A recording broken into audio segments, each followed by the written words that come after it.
اللهم بارك على محمد وعلى آل محمد كما باركت على إبراهيم وعلى آل إبراهيم إنك حميد مجيد يا رب صل وسلم دائما أبدا على حبيبك خير الخلق كلهم. الحمد لله الذي لم يتخذ ولدا ولم يكن له شريك في الملك ولم يكن له ولي من الذل وكبره تكبيرا. حضور اقدس صلی اللہ علیہ وسلم نے ارشاد فرمایا، بہترین کمائی ان تاجروں کی ہے جو بات کہیں تو جھوٹ نہ بولیں، امانت رکھیں تو خیانت نہ کریں، وعدہ کریں تو خلاف ورزی نہ کریں، کچھ خریدیں تو سامان کی مذمت نہ کریں، بیچیں تو مبالغہ آمیزی سے کام نہ لیں، تعریف نہ کریں، اور ان کے اوپر کسی کا حق واجب ہو تو ٹال مٹول نہ کریں، اور ان کا حق کسی پر واجب ہو تو اسے تنگ نہ کریں. امام بہقی نے اس روایت کو نقل کیا ہے. حضور اقدس صلی اللہ علیہ وسلم نے ارشاد فرمایا، بہترین کمائی ان تاجروں کی ہے جو بات کہیں تو جھوٹ نہ بولیں، امانت رکھیں تو خیانت نہ کریں، وعدہ کریں تو خلاف ورزی نہ کریں، کچھ خریدیں تو سامان کی مذمت نہ کریں، بیچیں تو مبالغہ آمیزی سے تعریف نہ کریں، ان کے اوپر کسی کا حق واجب ہو تو ٹال مٹول نہ کریں، اور ان کا حق کسی پر واجب ہو تو اسے تنگ نہ کریں. حضور اقدس صلی اللہ علیہ وسلم نے ارشاد فرمایا، بہترین کمائی ان تاجروں کی ہے جو بات کہیں تو جھوٹ نہ بولیں، امانت رکھیں تو خیانت نہ کریں، وعدہ کریں تو خلاف ورزی نہ کریں، کچھ خریدیں تو سامان کی مذمت نہ کریں، اور مبالغہ آمیزی سے کام نہ لیں، اور ان کے اوپر کسی کا حق واجب ہو تو ٹال مٹول نہ کریں، اور ان کا حق کسی پر واجب ہو تو اسے تنگ نہ کریں. محترم دوستوں اور بزرگوں، حضور اقدس صلی اللہ علیہ وسلم کے اس فرمان کے مطابق جو تاجر اپنی تجارت کرے گا، جو پچھلی احادیث مبارکہ میں تاجروں کے بارے میں فضیلت بیان ہوئی ہے کہ بہترین تاجر کون سا ہے اور اس کے اندر کیا کیا کیٹیگری ہونی چاہیے اور کیا کیا صفات ہونی چاہیے کہ جن سے وہ بہترین تاجر بن سکتا ہے، مال بھی کما سکتا ہے، دنیا بھی بنا سکتا ہے اور آخرت بھی بنا سکتا ہے.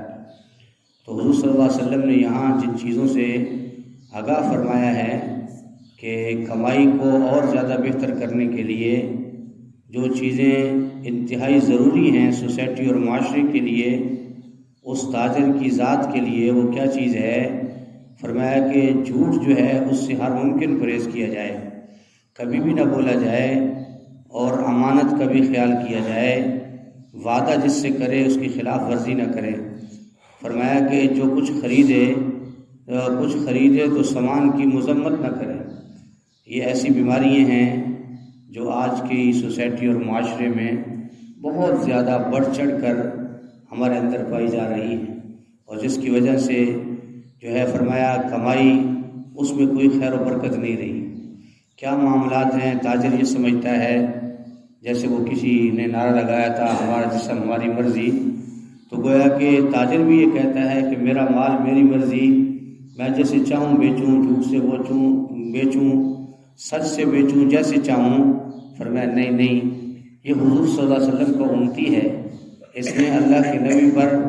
جو ہے ایمان لایا ہے، اللہ پر ایمان لایا ہے. اگر یہ حضور صلی اللہ علیہ وسلم کے بہترین اصول جو وضع کرتا ہے تجارت کے حوالے سے، اگر اس نے اس کو نہ لیا تو میرے محترم دوستوں اور بزرگوں، چند دن تجارت تو کر جائے گا لیکن آخرت میں بہت بڑا خسارہ اٹھائے گا، اور دنیا میں بھی اور آخرت دونوں میں جو ہے فرمایا ناکام ہو جائے گا. تو ایک تو فرمایا کہ تاجر جو ہے اچھا وہ کبھی بھی جھوٹ نہ بولے، امانت کا بھی خیال رکھے. اگر کسی کی کوئی امانت ہے، اس امانت میں خیانت کی قطعاً اسلام میں گنجائش نہیں ہے، اس کا خیال رکھیں. وعدہ جو ہے اس کو پورا کرنا ضروری ہے. وعدہ آج مسلمان اس کو بھول چکا ہے. مسلمان یہ سمجھتا ہے کہ یہ تو کسی اور کا کام ہے، میں تو جیسے دادا پا لگا لوں، میرا کام بن جائے، اگلا بے شک تباہ ہو جائے، ختم ہو جائے، اس کو وعدے کی کوئی پاسداری نہیں ہے۔ تو اللہ کے نبی صلی اللہ علیہ وسلم نے امت کی خیرخواہی میں فرمایا کہ وعدے کی پاسداری کرنا یہ بھی انتہائی تاجر کے لیے ضروری ہے۔ اور تیسری بات فرمائی کہ کچھ خریدے تو سامان کی مذمت نہ کرے۔ ہم جو ہے، ہمارا مزاج ہے کہ جب تک کسی کا سامان اس میں 1000 نقص نہ نکال لیں اس وقت تک مزہ ہی نہیں آتا، اور اس کو ہم چلاکی سمجھ رہے ہوتے ہیں، اور اس کو ہم مکاری اور عیاری سے سمجھتے ہیں کہ ہم اس کو نیچے لے آئیں گے، اور کسی کے مال میں مثلا کسان کا کوئی زرعی اجناس ہے یا کپڑا ہے یا کوئی بھی دنیا کی مارکیٹ کی چیز ہے، تو یہ ہمارا ذہن بن گیا ہے کہ اس کے اندر نقص نکالیں گے تو یہ مجبور ہو کر ہمیں سستے داموں مال دے دے گا۔ تو اللہ کے نبی نے منع فرمایا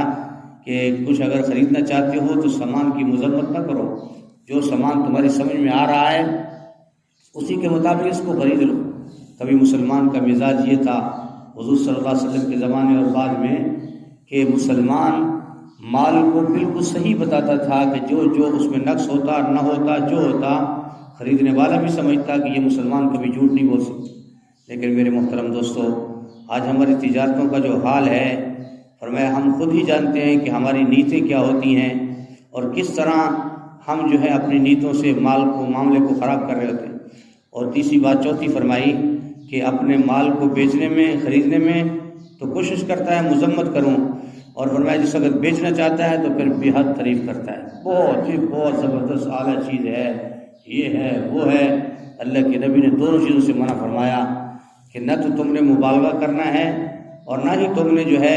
اس کا نقص نکالنا ہے۔ تمہاری سمجھ میں آتی ہے تو سودا کرو، نہیں تو کم از کم اس کا دل نہ دکھاؤ جس کا مال ہے، بس اپنا معاملہ جو ہے اس کو پورا کرو۔ اس کے بعد فرمایا اگر اس نے کسی کی کوئی چیز دینی ہو اس کی بھی پاسداری کرے، خیال کرے، اور فرمایا اگر لینی ہے تو پھر بھی اس کا خیال کرے۔ دینے اور لینے میں بھی مسلمان کی شان یہ ہے کہ یہ سب کچھ کیوں کرتا ہے کہ یہ اللہ کا خوف اپنے دل میں رکھتا ہے۔ جب اللہ کا خوف رکھ کر تجارت کرے گا، اللہ کے خوف سے اپنے سارے معاملات کو ٹھیک کرے گا، تو اللہ کی طرف سے وہ خیر و برکتیں آئیں گی جو اس کے وہم و گمان میں بھی نہیں ہے۔ میرے محترم دوستوں اور بزرگوں، تو اللہ کے نبی صلی اللہ علیہ وسلم نے اپنی امت کو تجارت کے کس قدر بہترین گر بتائے ہیں، اصول بتائے ہیں، اور مسلمان کو بتایا ہے کہ یہ صفات اگر تیرے اندر ہوں گی تو دنیا کا بہترین تاجر بھی بنے گا، بہترین انسان بھی بنے گا، دنیا آخرت میں اپنے نفع کو اٹھانے والا بنے گا۔ دوسری حدیث مبارکہ ہے، حضور صلی اللہ علیہ وسلم نے ارشاد فرمایا بیع کے وقت یعنی کوئی چیز خرید و فروخت کر رہا ہے تو زیادہ قسمیں کھانے سے بچو۔ حضور صلی اللہ علیہ وسلم نے ارشاد فرمایا بیع کے وقت زیادہ قسمیں کھانے سے بچو، اس لیے کہ اس سے شروع میں تجارت میں فرمایا اس لیے کہ شروع میں تجارت کچھ چمکتی ہے لیکن پھر تباہی آتی ہے۔ امام مسلم نے اس روایت کو نقل کیا ہے۔ فرمایا حضور صلی اللہ علیہ وسلم نے ارشاد فرمایا کہ بیع کے وقت زیادہ قسمیں کھانے سے بچو، اس لیے کہ اس سے شروع میں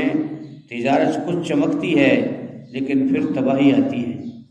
حضور صلی اللہ علیہ وسلم نے ارشاد فرمایا کہ بیع کے وقت زیادہ قسمیں کھانے سے بچو، اس لیے کہ اس میں شروع میں کچھ تجارت چمکتی ہے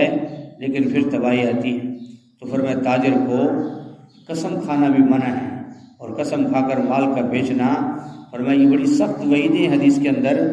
جو چیز ہے دھیان اور خیال یہ رکھے کہ میرا اللہ دیکھ رہا ہے، میرا رزق اللہ نے میرے مقدر میں لکھا ہے تو مجھے ملے گا، میری چلاکی سے، قسم کھانے سے، مبالغہ آرائی کرنے سے اس سے مجھے کچھ حاصل نہیں ہو۔ تو میرے محترم دوستوں اور بزرگوں، حضور صلی اللہ علیہ وسلم کی یہ وضع کردہ جو اصول ہیں تجارت کے، یہ ہم سب کے لیے ہیں۔ اگر کوئی آدمی تاجر ہے اس کو حدیث مبارکہ کے اندر ایک نہیں ہزاروں حدیثیں مل جائیں گی کہ جس میں آپ صلی اللہ علیہ وسلم نے بہترین اصول وضع فرمائے کہ دیانت، امانت اور اس کا خیال، وعدے کی پاسداری، ان ساری چیزوں سے انسان دنیا میں ایک بہترین زندگی گزار سکتا ہے، سوسائٹی اور معاشرے کا بہترین فرد بن سکتا ہے۔ لیکن اگر خدا نخواستہ یہ ساری بیماریاں لاحق ہو گئی، جھوٹ بھی ہے، دغا بازی بھی ہے اور جھوٹی قسم بھی ہے، وعدے کی کوئی پاسداری نہیں، وہ چند دن جانوروں کی طرح